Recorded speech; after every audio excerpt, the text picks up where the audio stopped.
29 जून रोजी होणारी महाराष्ट्र शिक्षक पात्रता परीक्षा म्हणजेच टीईटी प्रश्नपत्रिका फुटीच्या प्रकरणामुळे पुढे ढकलण्यात आली आहे। राज्य परीक्षा परिषदेने नवीन तारखा लवकरच जाहीर करण्यात येणार असल्याचे सांगितले आहे।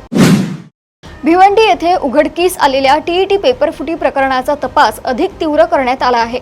विशेष तपास पथक स्थापन करण्यात आले असून अनेक संशयितांची चौकशी सुरू आहे।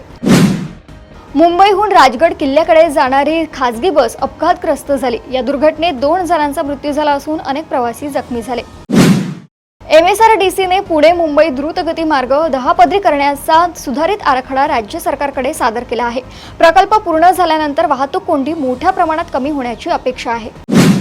खासगी कंपन्यांच्या वार्षिक लेखा परीक्षणात महिलांच्या लैंगिक छळ प्रतिबंध कायद्याचे पालन अनिवार्य करण्याचा निर्णय राज्य सरकारने घेतला आहे। यंदाचा जून महिना राज्यातील 146 वर्षातील सर्वात कोरडा ठरत असल्याचे हवामान विभागाच्या विश्लेषणातून स्पष्ट झाले आहे। जुलैच्या पहिल्या आठवड्यात पावसाचा जोर वाढण्याची शक्यता आहे। विदर्भ रंग 2026 कला महोत्सवाचा समारोप विविध सांस्कृतिक कार्यक्रमांनी झाला। राज्यभरातील कलाकारांनी या महोत्सवात सहभाग नोंदवला। महिम रेल्वे स्थानकाजवळ किरकोळ वादातून एका प्रवाशावर चाकूने हल्ला करण्यात आला। जखमी प्रवाशावर उपचार सुरू असून रेल्वे पोलिसांनी आरोपीचा शोध सुरू केला आहे। चाळीस गावाजवळ गुजरातकडे जाणारी खासगी ट्रॅव्हल्स पलटी झाल्याने 6 प्रवासी जखमी झाले। जखमींवर स्थानिक रुग्णालयात उपचार सुरू आहेत।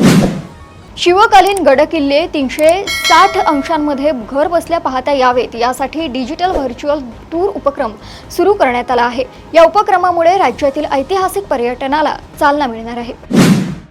राज्यातील अशाच घडामोडी मी आपल्यापर्यंत पोहोचवतच राहणार। तोपर्यंत बघत रहा देशोन्नती। नमस्कार।